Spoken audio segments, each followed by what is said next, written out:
ওকে, আমার একটা প্রশ্ন খুব ইম্পর্টেন্ট, সেটা হচ্ছে আপনার কাছে বন্ধুত্বের মানে কি?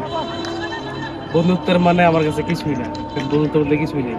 জাস্ট এক সময়ের কারণে একটু সময়ের জন্য সবাই একটু এক হওয়া, সমস্যা সব আলাদা যাবে, সবকিছু বন্ধ হবে। বন্ধুর প্রতি এত আপনার আক্ষেপ কেন, বন্ধুদের প্রতি? বন্ধুরা আক্ষেপ বলতে, বন্ধুরা আমার আক্ষেপ নেই, আমার বলতে গেলে অনেক বন্ধু বান্ধব ছিল, আছে, থাকবে। কিন্তু ওই যেটুকু সময় কারণে সবাই একসাথে হয়, আমার সময় তো আলাদা হয়ে যায়। বন্ধু তো একজন আরেকজনের চেনা, সহজভাবে খোলাখুলি অনেক কথা বলে। বন্ধুত্বের মানে আমি আসলে অনেকভাবে জানার চেষ্টা করছি, কিন্তু খুঁজে পাইনি। কারণ আমার কোনো বন্ধু নেই, আপনার বন্ধু নাই কেন?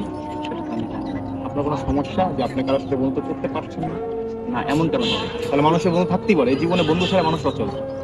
হ্যাঁ, সেটা অবশ্যই। আপনার নাই কেন? আপনার সেই প্রশ্নটা আমার জানা খুব আমারও ইচ্ছা। আমারও একই কোশ্চেন, আমার কেন বন্ধু নাই? কেন বন্ধু হয় না? হ্যাঁ, সেটা আমারও। আপনার ছোটবেলা থেকে আজ পর্যন্ত লেখাপড়া আপনি কিসে হ্যাঁ। করেন জানি? কিসে করছি? আমার পড়ালেখা শেষ। শেষ। তো আপনার ইউনিভার্সিটি, কলেজ, সেখানে আপনার কোনো বন্ধু নেই? হ্যাঁ, অবশ্যই আছে, কিন্তু ওরকম বন্ধু না। তাহলে এখন দর্শক, আমরা একটা মানুষ পেয়ে গেলাম যার কোনো বন্ধু নাই, তার খুবই আক্ষেপ। আমার কাছে বন্ধুত্বের মানে অনেক কিছু হইতে পারে।